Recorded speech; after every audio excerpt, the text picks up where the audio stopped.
ही आहे 2026च्या अधिक मासाची संपूर्ण माहिती।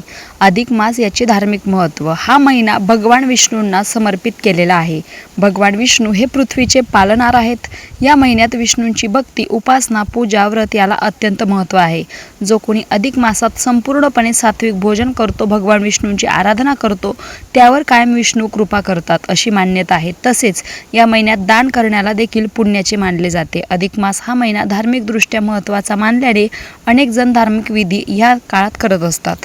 तर अधिक मासाची सुरुवात यंदा 17 मे 2026 रोजी होईल आणि 15 जून 2026 रोजी त्यांचा समारोप होईल। याचा अर्थ असा आहे की 2026 मध्ये 2 ज्येष्ठ महिने असणार आहेत। एक असेल नियमित येणारा, तर दुसरा असेल अतिरिक्त ज्येष्ठ महिना। त्यामुळे या वर्षात काही सण पुढे जाणार आहेत। वटपौर्णिमा देखील यावेळी 29 जून रोजी असेल। अधिक मास 15 जून रोजी समाप्त होईल। तर ह्या अधिक मासात पाळावयाचे नियम। अधिक मास या महिन्यात काही नियमांचे पालन करणे लाभदायक मानले जाते। या महिन्यात पूजा पाठ व भगवान विष्णूंची भक्ती करणे श्रेष्ठ मानले असल्याने सात्विक आहारावर भर देणे आरोग्यासाठी हितकारक मानले जाते। काही जण संपूर्ण अधिक मास व्रत करून केवळ फळे खातात। यामुळे पचनशक्ती सुधारते व शरीरातील विषारी घटक बाहेर पडून शरीर स्वच्छ होते। हे देखील महत्त्वपूर्ण कारण आहे। अधिक मासात मांसाहार करणे टाळावे।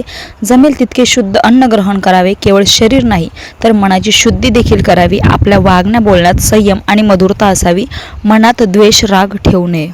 आता बघूयात अधिक मासात काय करू नये। अधिक मास हा महिना भगवान विष्णूंना समर्पित असला तरी देखील या महिन्यात काही मंगल कार्य करण्यास मनाई आहे।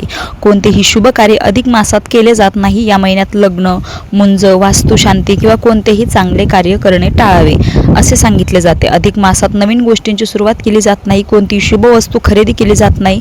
या महिन्यात केवळ भगवान विष्णूंची पूजा आराधना करावी। निरंतर विष्णूच्या नामाचा जप करणे लाभदायक मानले जाते।